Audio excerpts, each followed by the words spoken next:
From the Library of Congress in Washington, D.C.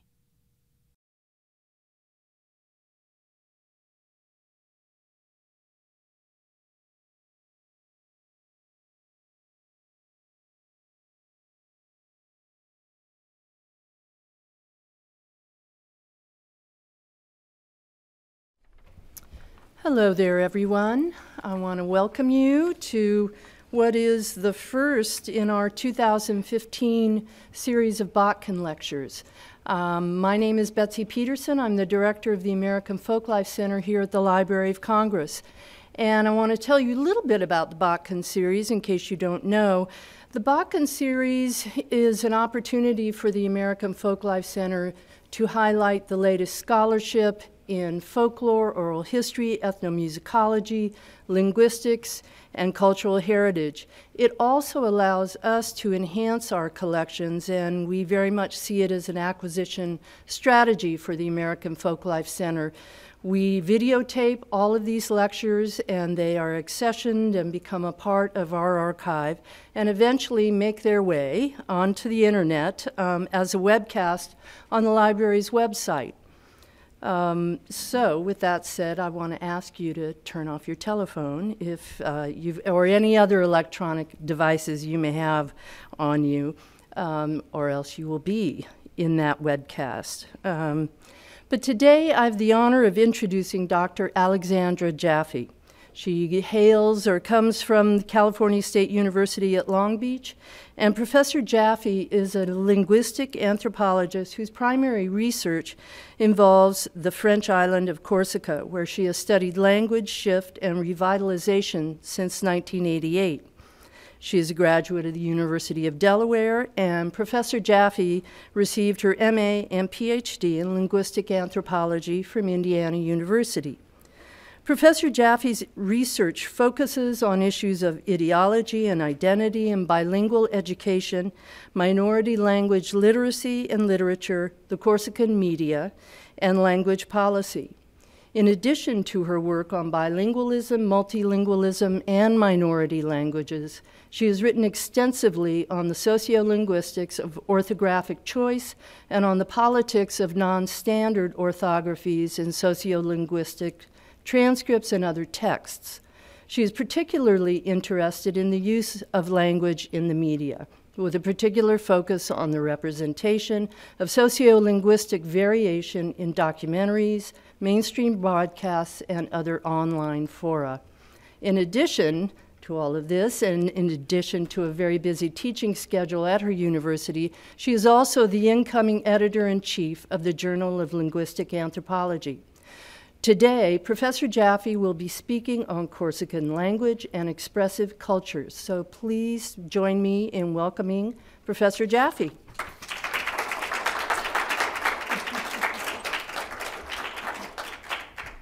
Well, thank you very much for that nice welcome. And I'm very, very glad to be here. I'm going to talk about kind of a variety of things, and if afterwards, if you have questions about things I've just kind of skimmed over, please don't hesitate to ask. And I'm going to start out, I'm showing you where Corsica is, just in case. And then here I'm going to start this by giving you a little kind of musical and geographic overview of Corsica. So this is from a YouTube video posted by somebody on the internet, so the choices of images are not mine. It's a song by I Muvrini, who we'll be talking about a little bit later, and it'll give you a sense of the landscape. Hopefully. It seems to be doing something here.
somebody's vacation.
Vacation.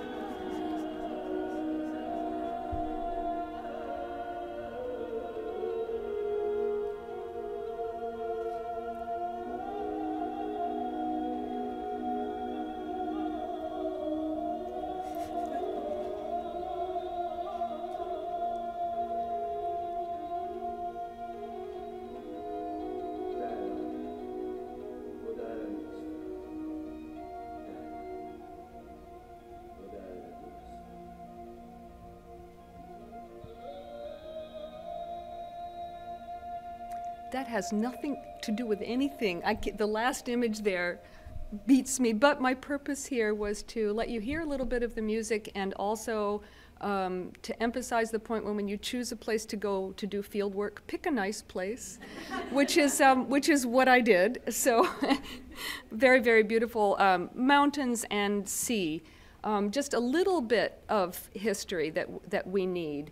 And that is that Corsica is part of France. It only became French in the late 1800s after centuries of relatively loose Genoese rule, and then a brief, interesting 14-year period of independence under Pascal Paoli, who's credited with writing the first democratic constitution, so before the French Revolution. So during the 19th century, Corsica suffered from sort of benign neglect under France. So the presence of France on the islands was very small. They worked through the Corsican elite, the notables, or the clan as they call it, that they used as intermediaries, so that everyday people's lives were not really touched by being part of France. A first wave of emigration took place at this time, and it took Corsicans to places like South America and Puerto Rico. So there's a large number of people of Corsican ancestry in Puerto Rico even today. And in fact, if we look at that Corsican-French relationship and we're thinking about language, the presence of France on the island was so weak early on that most people didn't learn French. So we had elites, and those were very small in numbers. They actually continued to send their sons to Pisa, for example, to study. So Italy was really the stronger cultural and linguistic influence than France. Now, that all changed in the late 19th and the early 20th century and the advent of free and secular education.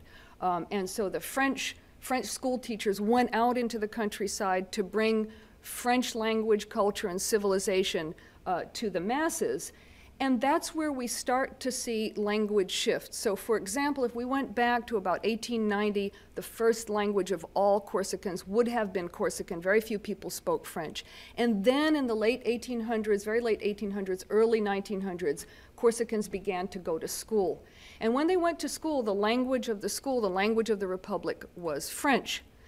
But in school, they didn't just learn the language, they also learned French language ideologies, and those ideologies were very clearly hierarchical. So French was the language of civilization and reason and thought and aesthetic beauty. And they were taught that Corsican was not just not French, but backward, just a useless patois that they would be better off leaving outside the school door and leaving and abandoning forever.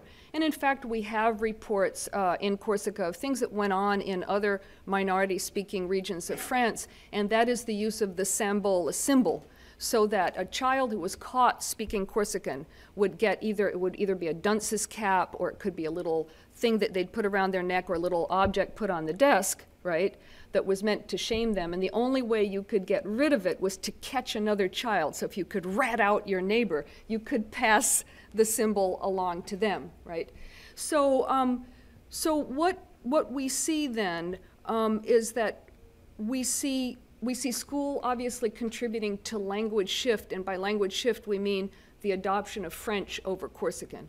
And parents, of course, who were now sending their kids to school played a part in that as well. And this is a familiar story in minority language context. It's also a familiar story in immigration context, where parents say, here's the language of success. This is my child's future. I need to help them. The teacher's telling me that Corsican is holding them back. So what I'm going to do is I'm going to stop speaking Corsican to them. So that families also tried to shift over to French, more and less successfully, because some of them didn't know a lot of French. But what we got, so we got a whole generation of kids whose parents spoke to each other in Corsican and spoke to their generation in Corsican and addressed them in French. So there's a generation that had a lot of passive competence. But over time, that passive competence also declines. The other factor that contributed to language shift from Corsican to French was immigration, so emigration out. Lots of Corsicans left the island, so education actually did provide the means for them to escape what was largely a difficult agro-pastoral life and economy, and they left.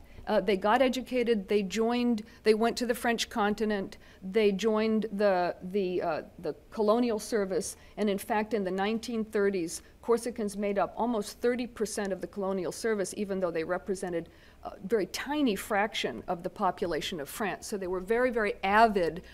They took part very avidly in the opportunities that were offered to them through mostly French government work and through French. So they moved away, they moved off the island, they lived in non-Corsican speaking places. They married other non-Corsican speaking people, right?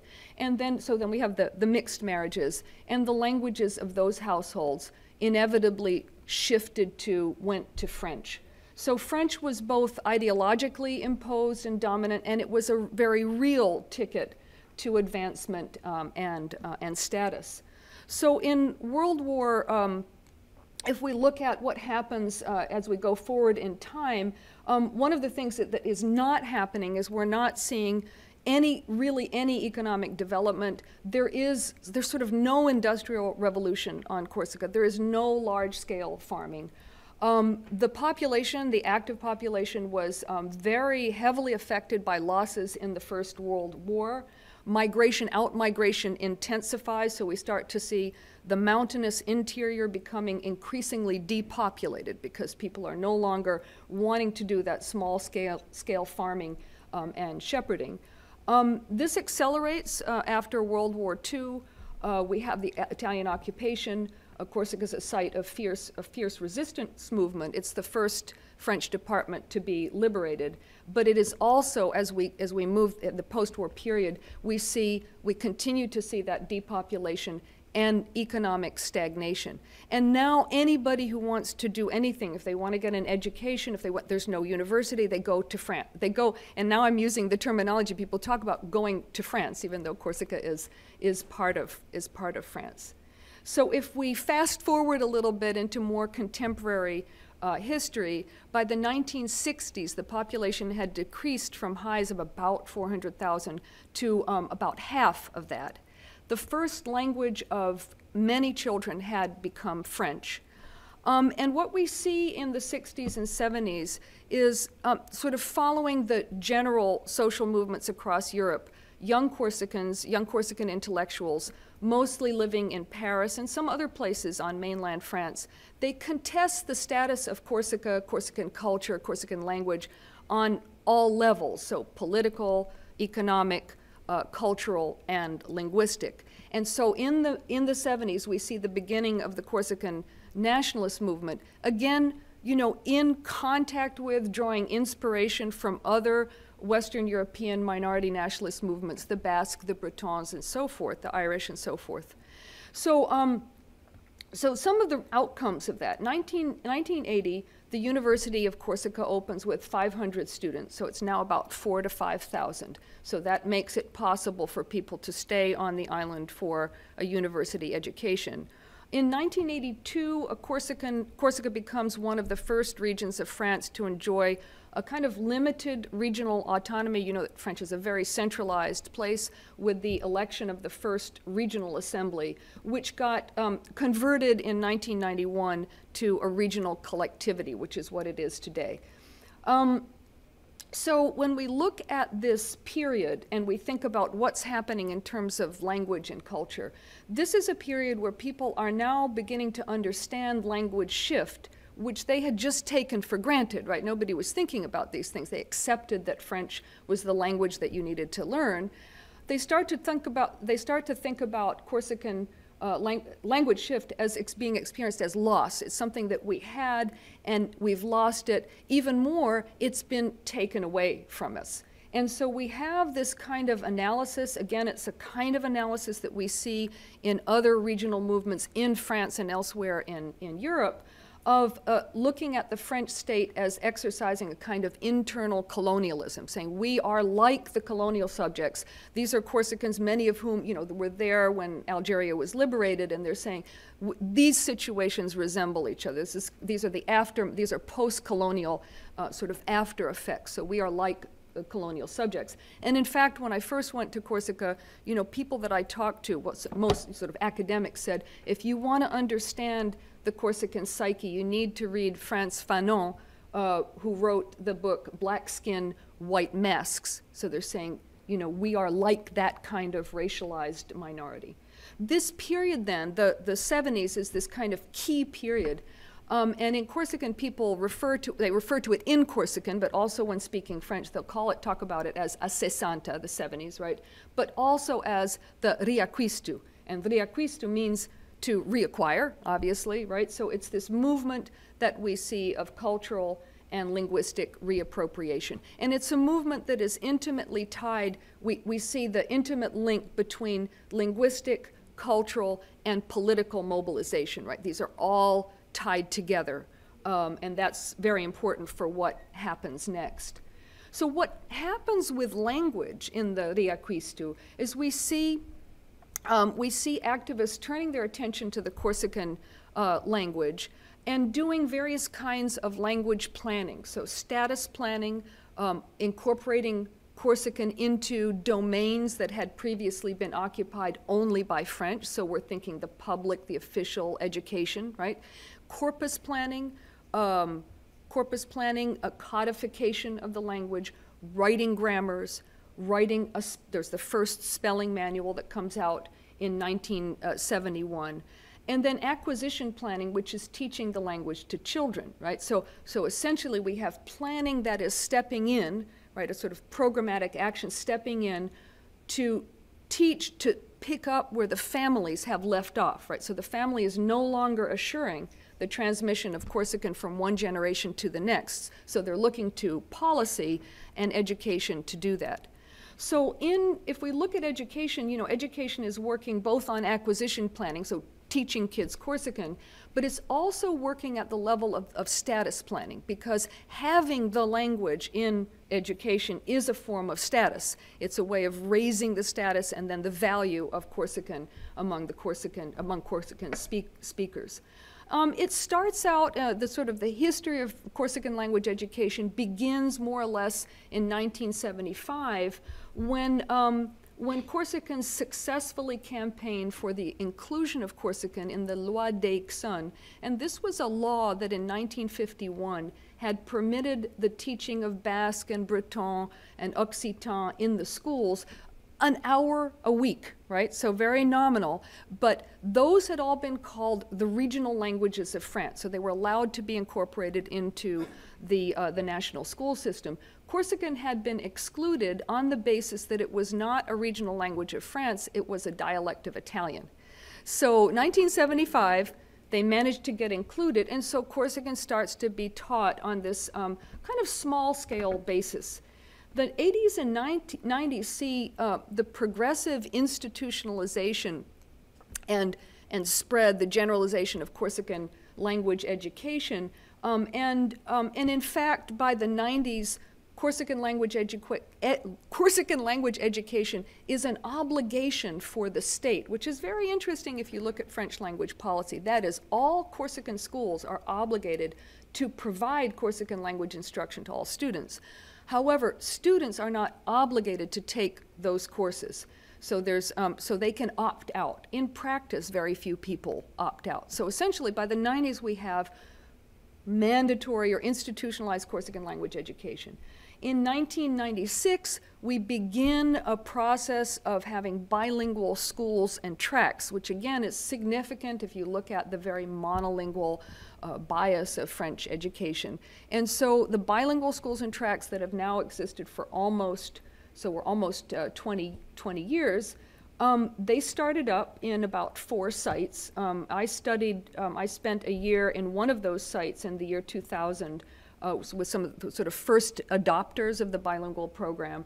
And in those bilingual schools and tracks, we have not just teaching of Corsican, but teaching through Corsican, so that children are taught up to half the curriculum through the Corsican language. So they could learn math through Corsican, they could learn history through Corsican, and so forth and so on. The other thing that starts to happen when people talk about the riacquisto, they're really also talking about this kind of flourishing of Corsican cultural production. It's for a tiny place, you know, so it's an island that has about 300,000 people. For a tiny place, there's a great deal that's produced there. Literary, poetic, music that we're going to be talking about, lots of theater, storytellers.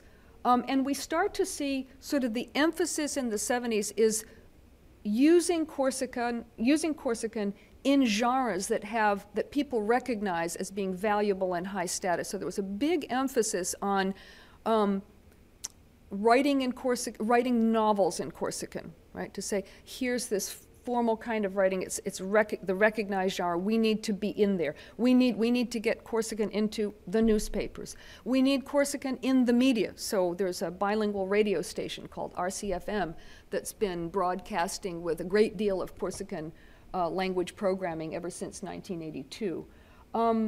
Small but interesting filmmaking and theatrical production. And all of those things sort of started then and have continued into the present. So Corsica is a place, one of the things that I guess when I first went there, the first time I ever went was in the summer, and there's an extraordinary amount of cultural activity that you can go to. You can go to a concert, a theater, a film, a debate, you could go every single night. Every single day you could be in a different part of the island. So it's a very, very vibrant kind of cultural scene. So you've heard a little bit, in the first song, you've heard a little bit of the language, and I just want to take a little detour to make an important point, which is that Corsican, you know, as you've heard from the Loi d'Ixelles, is not mutually comprehensible with French. And it's on a dialect continuum with varieties of Italian. And I say varieties because Italian as a language is extremely diverse and has a very short history of standardization. So if you go to different parts of Italy, if you go to Calabria or Sicily or Tuscany or Napoli, you're going to hear lots of different varieties of Italian. And so if we look at it in that light, Corsican is no more different from standard Italian than, let's say, Sicilian or Neapolitan. And in fact, clearly, if Corsica had remained part of Italy, Corsican wouldn't be considered a language. It would be considered a dialect of Italian. right? So that's what would have happened. So its language status is essentially sort of dependent on it having become part of France. So I'll just read a couple here, a few things here. So what I've done is I've put the Italian in red and I've put the Corsican in green, right? So there's this sentence, his father was a great, likable guy, right? So I'll say it in Corsican, "O suo abu era un uomo rauo e simpatico." And then in Italian, it's "Il suo babbo era un uomo bravo e simpatico." And so you'll hear, and then French, "Son père était un brave homme sympathique." You'll see between the Corsican and the Italian that in Italian, you hear the consonants pretty much as you see them on the page, right? Whereas in Corsican, you have this process of softening or consonant lenition, so that when you get a consonant like b in between two vowels, so uso, you see the first three words here. Oh, I'm pointing to it, but I can't, you can't see me pointing to it, right? So, so right there, so now we have this B is in between two vowels. And so the B becomes a W, so it's uso abu. And then this B here, which is after a vowel and before an R, which is sort of semi-vocalic, it just drops out altogether. So this was un uomo rauo e simpatico. The V becomes a W. Right. So you have a phonological process there which makes it, if we're thinking about how does it sound, it does sound different from Italian. Can Italians understand Corsican? Yes, quite a bit. So when we try to evaluate what is the mutual intercomprehensibility, I don't know, 60%, it's really hard to say. A Corsican and an Italian who are trying hard to understand each other are going to do very well. Pretty much. If they're not trying hard, they can pretend they don't understand. I mean, it's that kind of situation, right? And so let's see. Here we go. Okay. So here I want to talk about another kind of relationship with French, and that has to do with domains of use and status and attitudes. So by the 1960s, and that was that turning point right before the Riacquisto, Corsican and French existed in what we call a diglossic relationship. So you have the two languages associated with these compartmentalized, they're separated, they're opposed domains of use, and they're also opposed domains of value. So we can think about diglossia as being a sort of real phenomenon. It's on the ground. It's what people are using those languages to do. But it's also a symbolic, ideological, ideational phenomenon, because then those languages become associated with the values of those domains.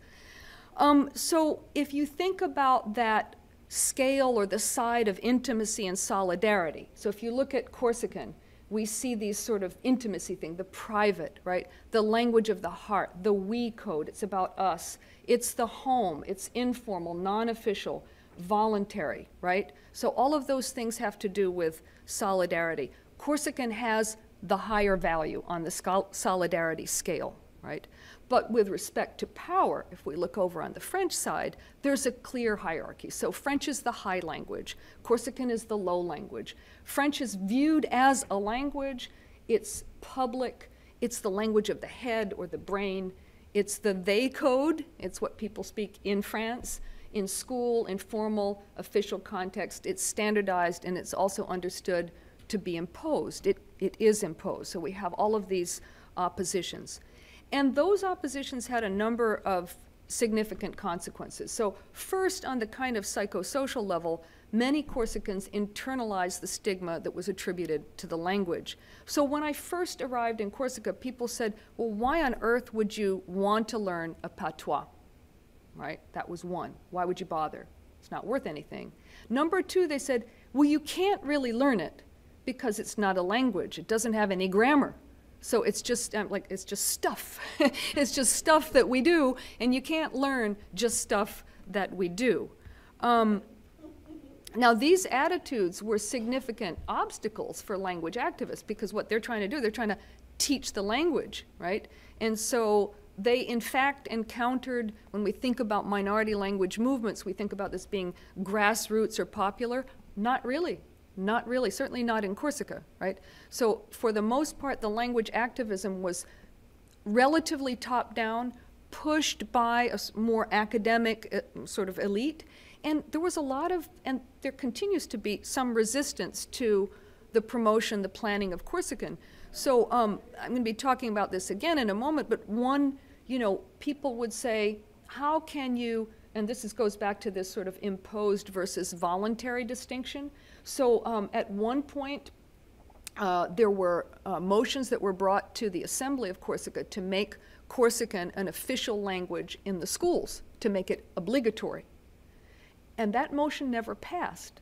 It failed. This is 1983. It fails again in 1988. And in the opposition, you get people saying, how can you force me to learn my mother tongue?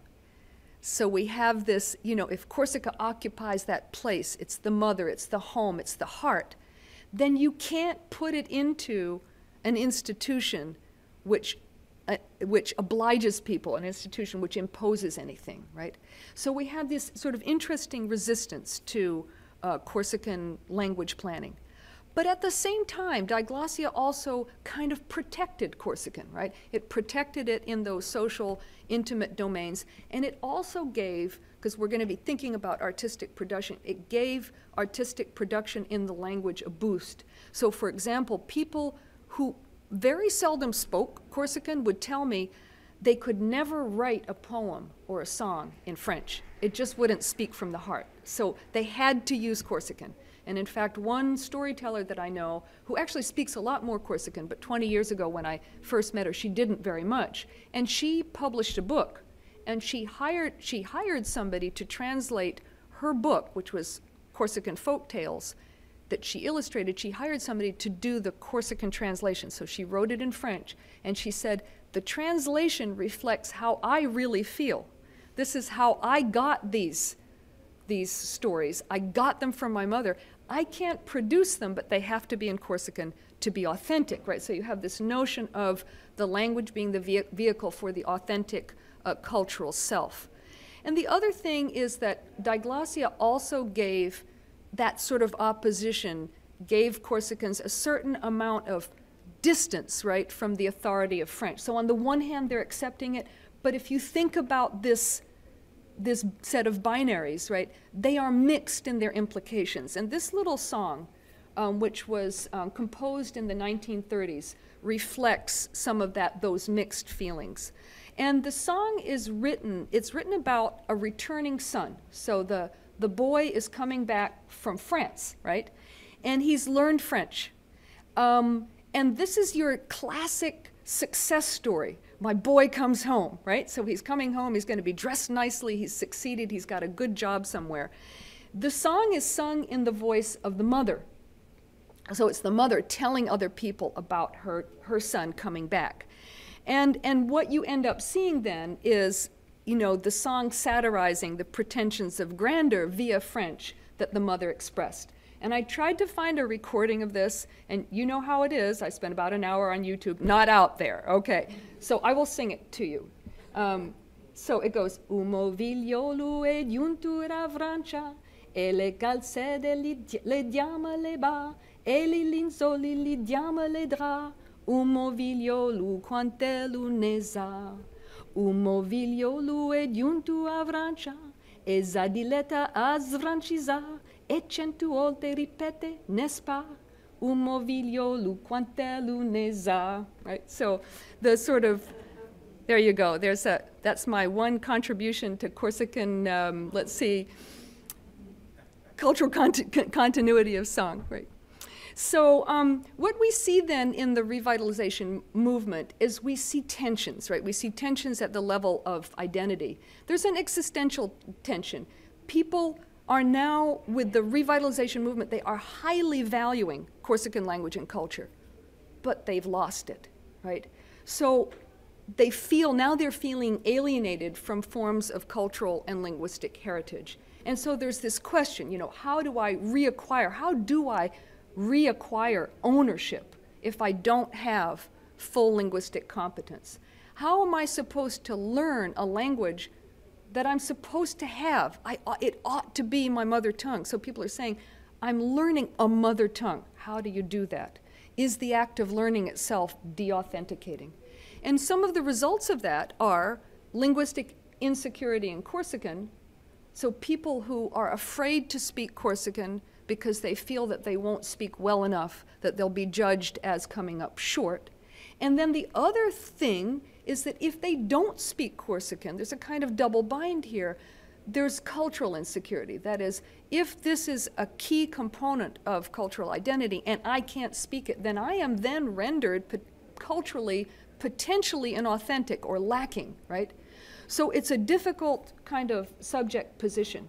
And learning, if we look at this, it's one of the things that I've looked at over time, is the way that learning can be a problem of identity. And this is just a little lesson. This is a language learning method that was put out, in the 1980s. And this was the lesson number 6, so we're supposed to start it. And so you can see it says 6th lesson. Lesson number 6. So you're supposed to repeat. This is one of those audio-visual things. So you're supposed to repeat right after they say that. There's a space on the tape, and then you're supposed to say it. Lesson number 6. Brauba, impara. Good, Paul, learn. E presto sapere parlar. And soon you will know how to speak. Brauba, impara. E presto sapere parlar. Good, Paul, learn. And soon you will know how to speak. And here's the key thing. Basta essere gorsi. It's not enough to be Corsican, per saber parlar, to know how to speak. So the language learning method is addressing head on, right, the notion that being Corsican, you sort of have this natural acquisition of language. They're saying, no, you can be, it's not enough to be Corsican. You've got to go through a language learning process. But by making that explicit, they're showing that it's a problem. They're trying to get those learners over that hump, over that difficulty. So then some other tensions. Once language revitalization is underway and you're teaching it in the schools, how do you reconcile these ideas about the authentic speaker with authority, with having Corsican in a school where, you know, you have homework, you have papers, you have tests, you get grades, it's wrong, it's right, right? And so that's a domain in which nobody had experienced Corsican. So all the parents who sent their children to school, had never experienced Corsican as something that had rules, regulations, norms, standards, any kind of gatekeeping associated with it. And that's where you get the relevance of that comment, how can you force me to learn my mother tongue? And then how do you reconcile tradition with new circumstances? And the new circumstances are that in the past, you know, when we think about Corsican speakers, they were largely monolingual, and then they learned, you know, they learned French second. They became bilingual from a Corsican basis. Today, right, we have new bilinguals. They're not mother tongue speakers of Corsican, and they are French dominant speakers. So every child, yes, every child on Corsica, whether they're bilingual or not, French is going to be their strongest language. Right? That's the way it is. Tradition, so traditional modes of transmission, traditional modes of expression with new media, with new genres, and new contexts for understanding of identity. So that's what we'll try to take a look at as we look at some of the expressive traditions that we can find in Corsica today. So one very big thing I want to start talking about is the musical riacquisto, and its past and continuing importance as a practice that played a huge role in recruiting young people as language learners who might not have otherwise taken that step, right? So the music and language are intimately connected. And it's also been extraordinarily important as a site of artistic and cultural expression, and as well of political expression. So Corsican music has also been very politicized.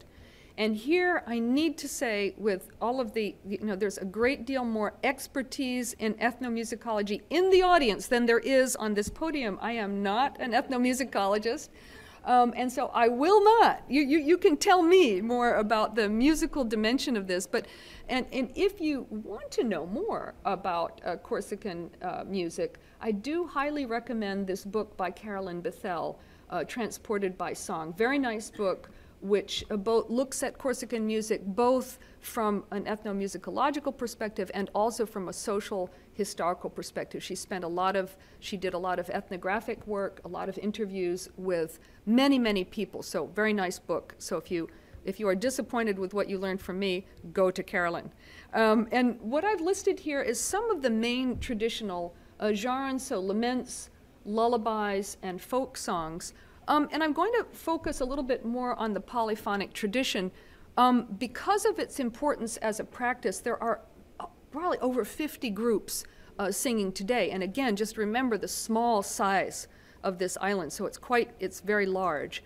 And not just as a kind of practice, but also because of its importance as a symbol of Corsican culture. And Bethel notes in her book, and she's absolutely right, she says, especially in the summer, not a day goes by when you can't open the newspaper and read something about polyphony. They'll talk about, there's either a concert or a report on a concert or a conference or something like that. So it's very, very prominent in the Corsican cultural scene. So the polyphonic tradition includes a variety of genres, including sacred and religious songs. There's a sung Corsican mass. For example, there are funeral songs. There's the contrasti. Those were kind of exchanges of verses between men and women, a practice which is largely, I haven't found much of that happening anymore, so, and nor had Bethel. But it's the paghjella, a particular style of polyphony that you'll see in a number of guises in some of the following clips that is the most prominent today. So what is it as a form? So it's based on a group of 3 voices. There's a Segunda, which means literally the second. But the second voice is the sort of middle range in terms of pitch, but the second is the person who is actually first. They initiate the musical phrase. They're followed by uazu, the bass, with the higher terza providing, I guess, decoration. I don't have the right language to, you can provide that for yourself. So what you see is then you have this kind of staggering of the voices. So the basso and the terza lag behind. And this is important for a number of reasons. One of them is that it's something that permits improvisation. So there's a kind of loose, large, shared repertoire of poetry, if you will, of lines, right, of phrases that singers share. But they can also, but using those materials from that repertoire, they can also improvise. This allows the improvisation because when the segunda starts, then people go, oh, okay, now I know what he's doing, and then they come in. So it's this, it makes improvisation possible. And it's also, I think, really from my perspective, key because it also permits learning. In other words, you have a practice in which, if you have just 3 voices, but if you have other people in the group, they're chiming in a way that I'm not sure quite how to express. Again, I'm probably missing a musical vocabulary here, but there's a kind of apprenticeship that you have here in the very structure of the song.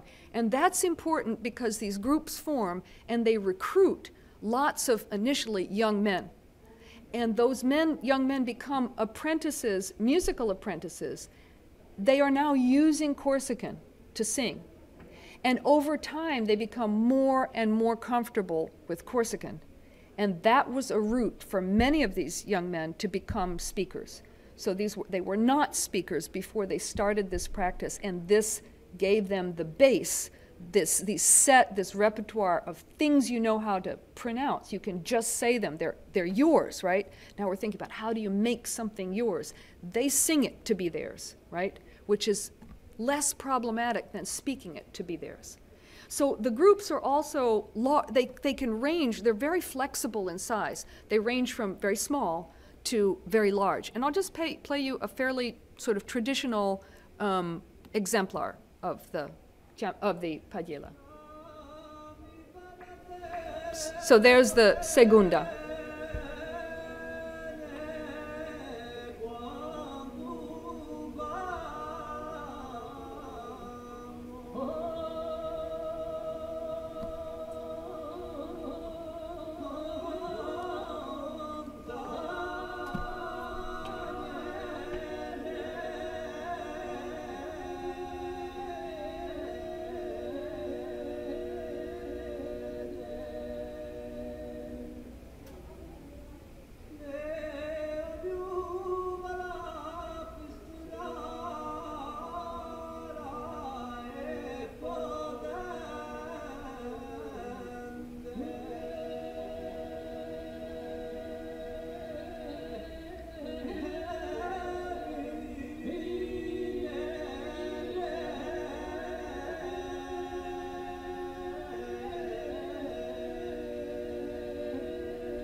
and you'll see them here doing this cupping the hand over the ear, which is sort of explained as not listening to the person next to you so you can do your part. But the guy on the other, he's got the wrong ear, right? So it is a very, very sort of, it's a very cultural gestures to the extent that I've been in schools where kids sing songs and they're not singing the paghjella, and they'll stand there and they'll go like that. That's what you do when you sing, right? So, yeah. So this was a practice that was largely extinguished by the late 50s. People weren't doing it anymore. It was denigrated cultural capital. People didn't want to say that they were singers. And it had a lot of strong, serious content. So when it was revitalized, it was partly that made it attractive, right? So that it's culturally anchored. It's about serious things. It became used then to both express traditional content and also to sing sort of engaged political songs, right? So the genre lent itself to that. And the last little point there, the last bullet point, is the thing that I really already talked about, is that these groups then became communities of practice with a shared, when we think about the notion of a community of practice, it's saying people who come together around a shared focus, goal, or practice, right? So they're united in something that they want to do and produce and create, which is something other than language. So the goal is this other activity, and language follows along with it, right? So that was, again, as I mentioned, very important, especially for young men. This is one of the founding groups. It's called Cantu Bobelu Gorsu, the Corsican people sings. They began in the 70s. This group, which had a very large and fluid membership, lots of contemporary groups are sort of offshoots from it, so that people broke off and then founded other groups. So this is sort of the ancestral group, if you will. So you can almost draw a genealogy chart down from this group called Canta. And they're still out there. They're still on the scene and performing. And they have a dual focus on very traditional themes, as well as some highly politicized ones. And here's where that connection between language, politics, and music is there. Most of the members of Canta would be Corsican nationalists. Some of them have been imprisoned for nationalist political activities. But politics also includes cultural politics, and that's like this particular song, which is about saving the Corsican language. And so you can see in the lyrics some of the things I've mentioned. There's the references to stigma and shame, as well as the central role of language in the nationalist imagination of what it means to belong to the Corsican people. So I'll give you a little taste of this one. So the song is called Speak to Speak.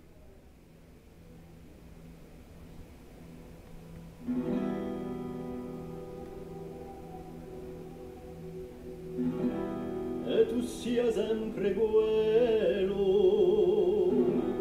che la dobra e l'urinoa, non ti vergogna più dello, parlano senza rimorso, che gli è un modo più bello, e forse la più bella proa, non ti vergogna più dello, e stringi e ci un morso.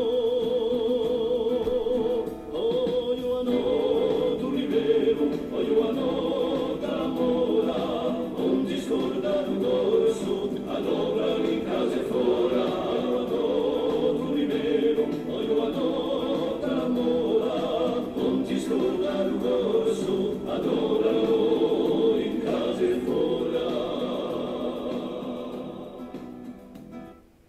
So what's interesting about this is, again, I think this is a sort of interesting genre in its own right, which is the YouTube compilations of, the PowerPoint compilations of songs and what people set them to, what imagery they set them to. So the first one you saw was, it had somebody's vacation pictures in it, right?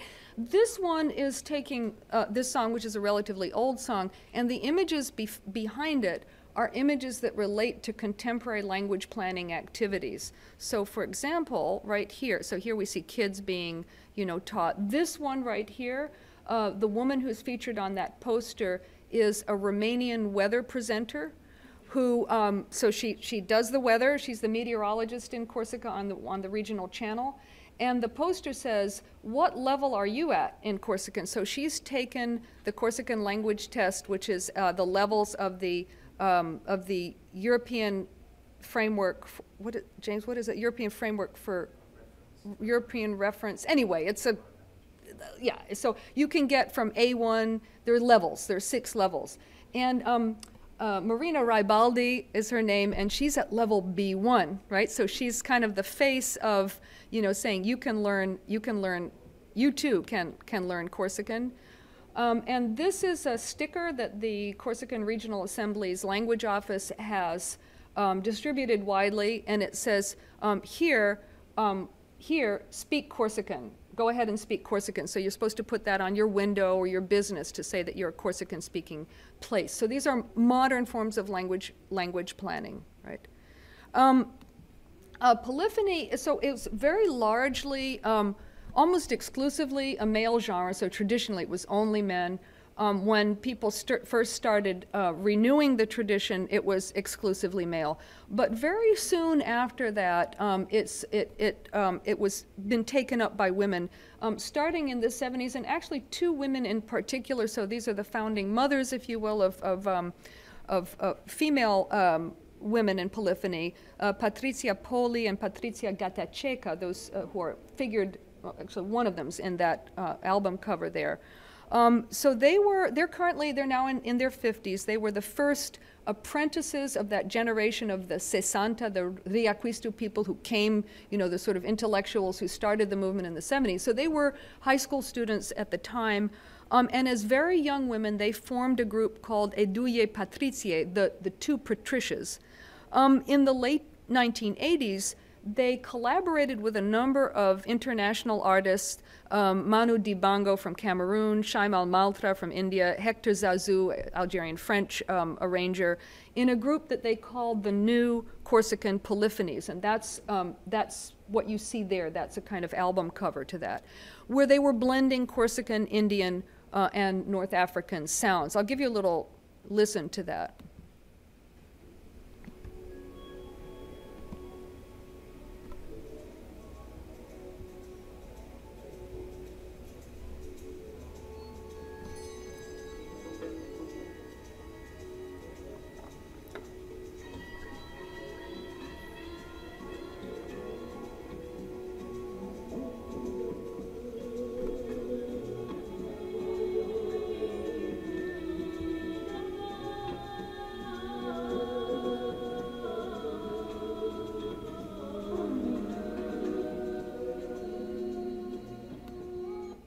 Okay. Oh, sorry, I've skipped ahead. And so what we see there, they also formed another all-woman group, Doni Zulane, and another one, Soledane, which means, the first one means the island women and the sun women. And so the genre has been a space for cultural innovation, as well as a movement away from a solely kind of insular approach to musical tradition, and this movement towards a more Mediterranean and global framework. And that global framework, the sort of world music stage, is epitomized by the work of I Muvrini that you heard right at the beginning. They're the most exported Corsican group. They tour all over the world. They have a devoted international fan base. And they were the sons of one of the last remaining singers of the Paghjella in the 50s and 60s. Started out with a very traditional repertoire, but moved into this new musical terrain in the 1980s. And in the first clip I'm going to show you here, you'll see them participate, at least I hope you'll see them. This doesn't seem to be, okay, gosh. All right, so this looks like I am a victim of having sound files removed from my PowerPoint, and maybe I didn't get this one back in.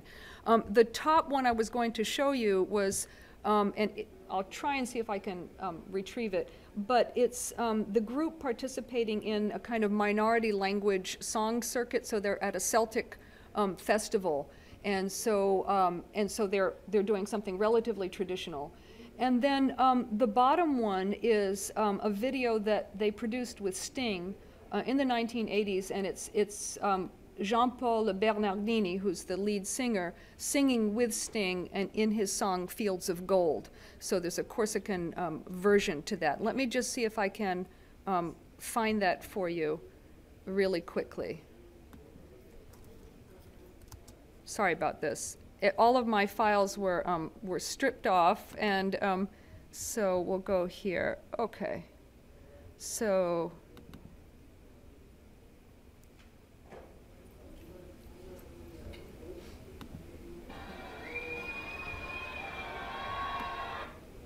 you see Bernardini doing a very long, dramatic kind of. He's resonating. La nuit, les regards des hommes s'éteignent un peu. On dit que la lumière est à l'intérieur. Dans un village. Okay, so he evokes his village roots, and then he says, "This is a shared. We have shared experiences. Our music is doing the same thing, right?" Un jour, le poète a écrit pour elle. L'homme n'est ni grand ni petit.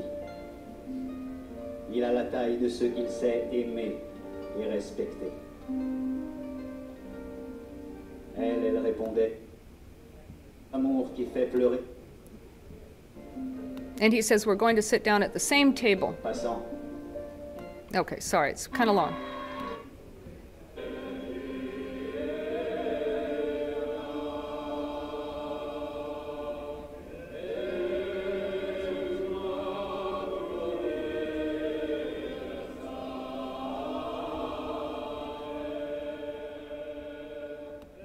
So they're very much being Corsican, right? And then in the Fields of Gold, it's really a very different kind of imagery.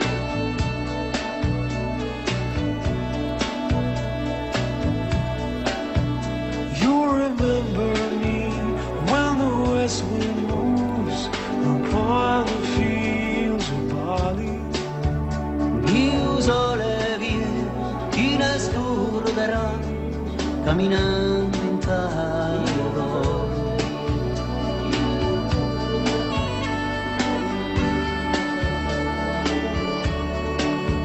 So she took her love for to gaze a while upon the fields of barley.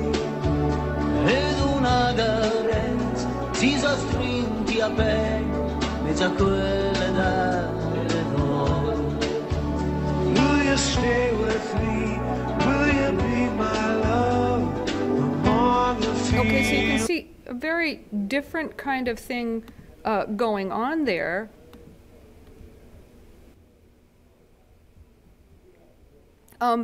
So lyrics and visuals completely disconnected from anything to do with Corsica, so they're positioning Corsican music and Corsican voices as being international.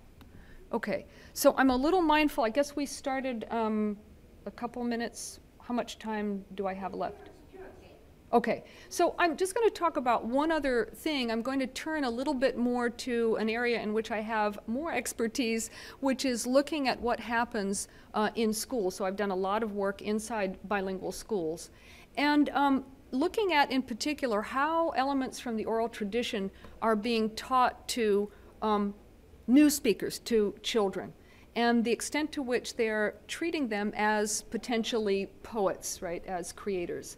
And so we're thinking about some of these same questions, which is, you know, what happens when you take old forms of cultural and linguistic creative practice? What happens when you put them in a new space? What happens when they're recontextualized as forms of school learning?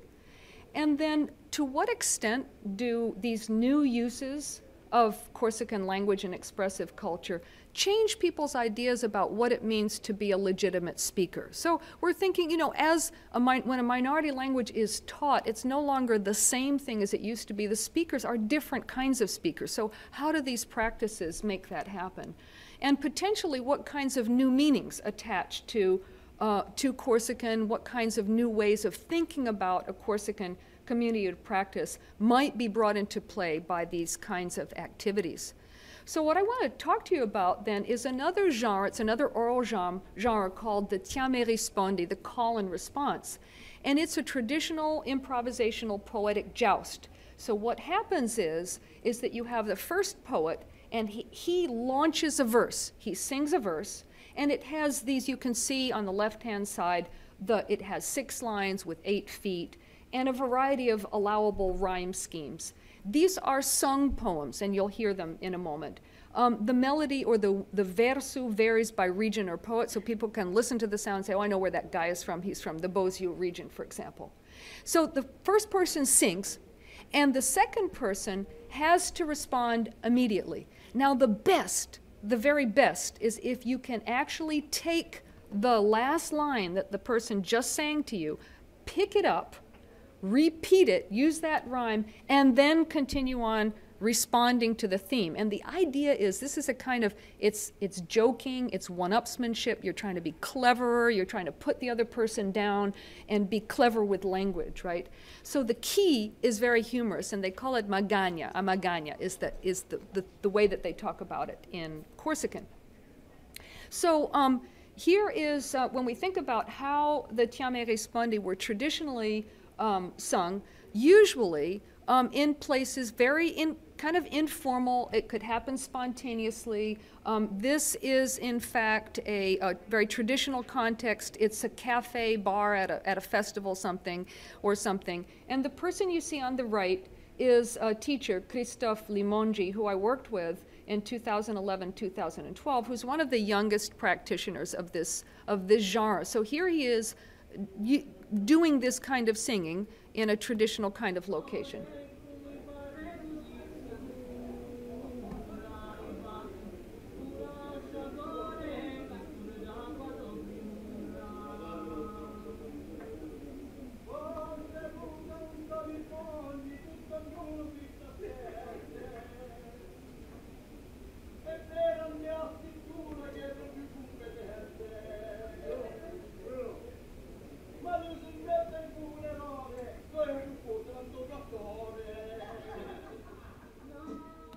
Okay, so you can see how it works. He's challenging the other guy, the older guy. That guy's coming back at him, so there'll be that pair.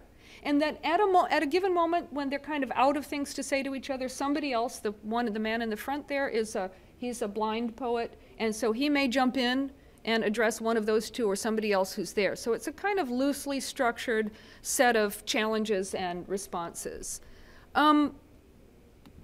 Because the chjam et rispondi have also become a target for revitalization, they've also moved into non-traditional contexts, more formalized gatherings with performers and a paying audience. And this was actually an outgrowth of what happened in the 1980s. And again, like the thepaghjella, the chjam et rispondi had almost died out. There were very few practitioners. They were scattered all over the place. And so when Tony Casalonga, kind of key cultural activist, decided to try and bring this back, he had to assemble people all in one place. So he basically brought a bunch of old guys to one spot, right? And said, okay, we're going to learn how to do this. So these are the kinds of events that we still have taking place. This was an event that I attended, and you can see it's a pretty big venue. And all the guys around the table are poets, and they're singing, and you've got the audience in the back and around the side.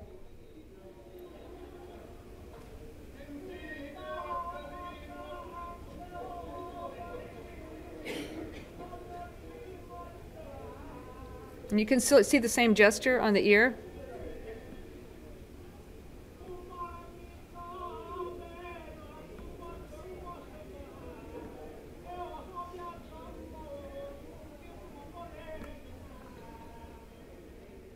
And a lot of these poets have nicknames. That guy's called Urusignolo, the nightingale, right?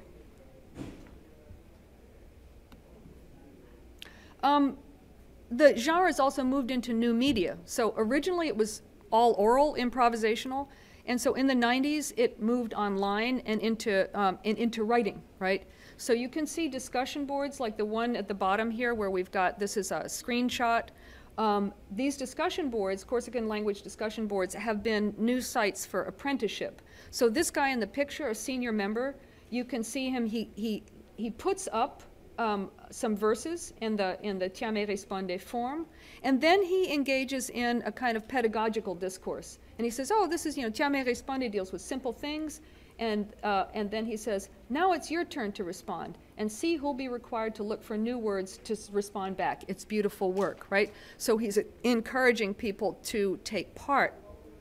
And this was, in fact, how that young man that you saw, Christophe, learned. So he was participating on these discussion boards, and he started doing this written chjam et rispondi, right? As he got better at it, he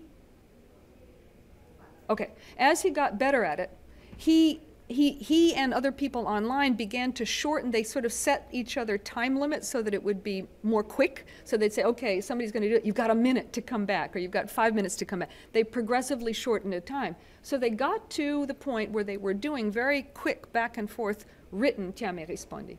Then one day, so this tells the story of going to one of these big events. And one of the older guys turns to him and says, hey, Limongi, his last name, I hear you've been doing a lot of chjam et rispondi online. Let's see if you've got the stuff. Come on up, right? And so that was, so he said he went out, he says, I wasn't very good, but that was the start, right? So now he participates fully in this practice. So I've got very little time left, and I'll just give you a little glimpse of the project that Christophe and I participated in. And he had been wanting for a long time to set up, he's a bilingual teacher, so he had this classroom, and he wanted to set up a relationship between his school and another school in the south of the island, because here's the, let's see, I'll show you the two places. So, so his school was right here in a very you can see that it's a very remote mountainous village. And he knew a woman called Sonia Foti who was teaching in Ajaccio, the city to the south, and her husband was also a poet. So they were interested in doing a kind of chjam et rispondi exchange. So when I got there, they had never managed to, to set this up, and so I sort of served as the go-between. And I was living in the middle there, so I'd drive over here, I would record their work, I would then drive to Ajaccio the next week, I'd play it to the kids down there, those kids would record a response, I'd drive back over here, so I was sort of doing a lot of driving, right? And so let's see, what can we, so one of the things that we can see is that the work that okay, go back to this, sorry, I'm jumping around here. Okay. And here you can take a look at your handout. And what we see is that the process, the old process where people were learning as oral apprentices, has been replaced by a written process. And the teacher, what he would do is he would launch a call, he would sing one of those first verses, and then he would have the students collaboratively improvise a response to it. That would get written on the board, it would get adjusted, and when they were finished with it, they would then sing it out loud. So we're saying this is a kind of a pedagogical process. It's not like the chjam et rispondi in place, but it retains a number of important features. And one is, it retains the kind of spirit of the joust, right? I'm going to show you just one example here. It's not the example that they did with the other school, but it's one that he did with them. And what had happened is that their English language teacher, who came once a week to the school, had gotten there. And she found that the children they weren't prepared. They hadn't done their homework. So she got pretty annoyed. She was pretty mild-mannered, but she got pretty annoyed that time. And after she left, right, he turned to them, and that's what he sang. He sang that verse. And he said, for what you've done today, you've no reason to be proud because you forgot to do your homework. And I've come to the conclusion that you are donkeys, right? So it's a real criticism, but it's also in a humorous key. And then what you see on the back of your, the front or the back of your, where you have a transcript, is you see the process where the kids engage, they're going back and forth with him to come up with a verse in response. And their favorite verse was this one.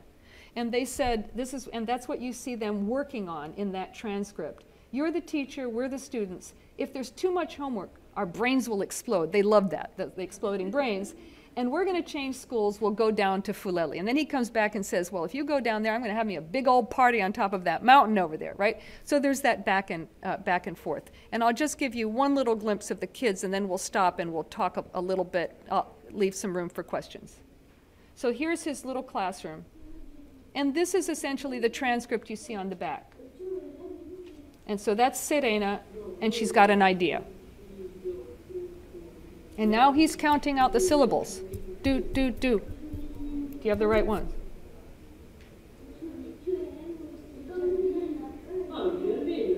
You say, oh, it's the brain. That's a good idea. Okay. They're counting the syllables on their fingers to make sure they get the right ones.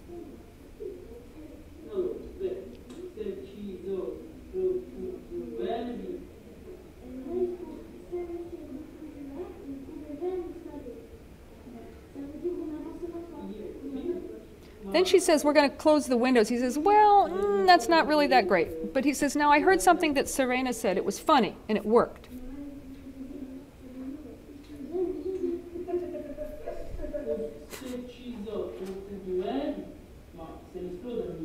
Okay, now we'll skip ahead and just let you hear the children singing it. Let's see. I'll just go ahead to another event.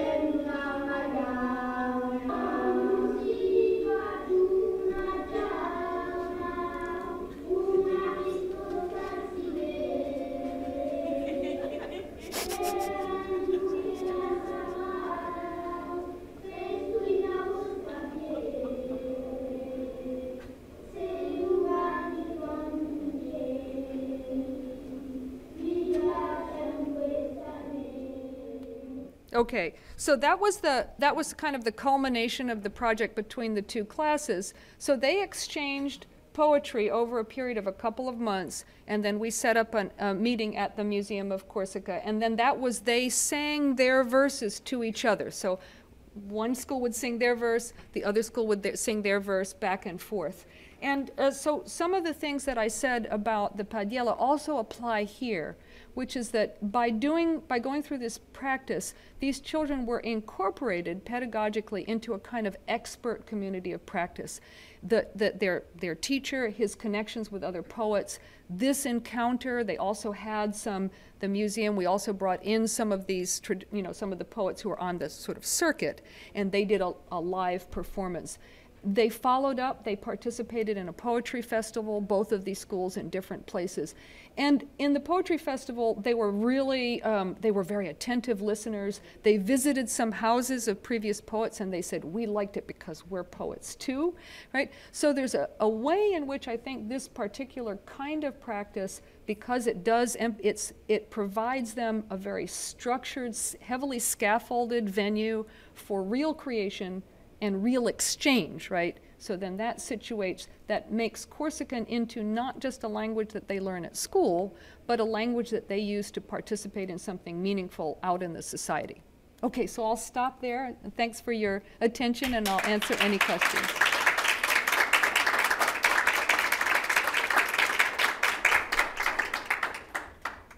Maybe we're a little tight on time, but maybe take one or two questions. Sure. And people could want to stay. Sure. And chat with you.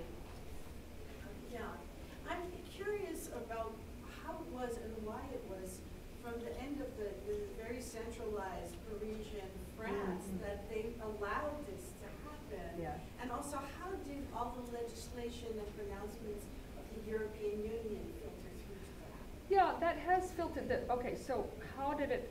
And by the it happen, you're talking about the schools. Revitalization. Stand behind the microphone. Yeah.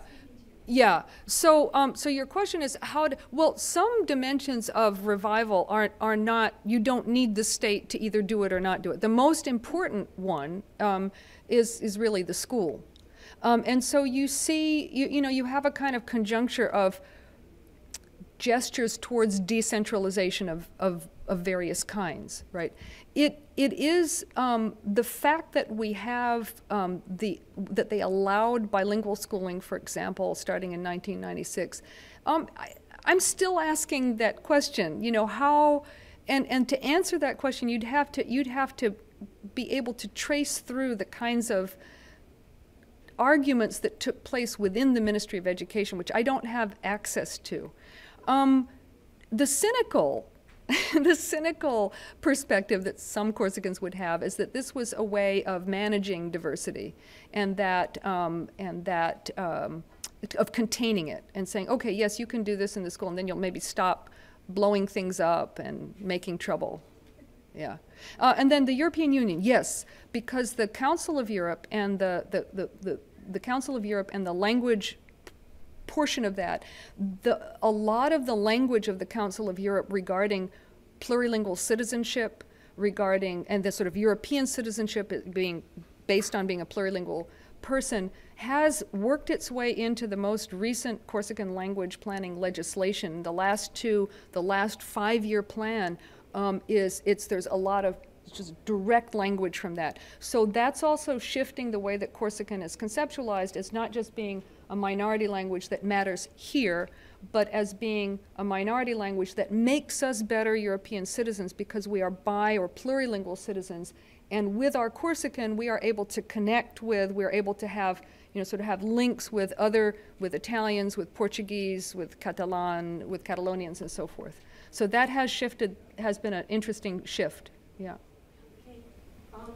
Okay, one more quick question, and then I'm sure you'll have to. Are there any initiatives in the university system in Corsica to reach out to the descendants of those that migrated in the 19th century into Puerto Rico, Venezuela, etc.? Yep, yeah. So that they can learn Corsican again through bilingual, that is Spanish to Corsican or English to Corsican. That would be a really interesting thing. The language learning part of that has not happened. The reaching out has happened primarily through, they've brought in students, in particular architectural students from Puerto Rico of Corsican origin, and there have been a number of like master's and PhD level studies of Corsican architecture, in particular on the Cape of the peninsula of Corsica, where there's a lot of, it's sort of the architecture that comes from out and return migration. So there's yes, absolutely, and that's where a lot of people came from who went to Puerto Rico. Okay, yeah, but I don't think that those initiatives, I mean, that would be a really interesting idea because looking at, you know, Spanish Corsican intercomprehension, it's completely doable. But I haven't seen any of that. You have to initiate it. Yeah. I'm sorry to cut off questions, but I wanted to thank Professor Jaffe for coming and for a great talk. This has been a presentation of the Library of Congress. Visit us at loc.gov.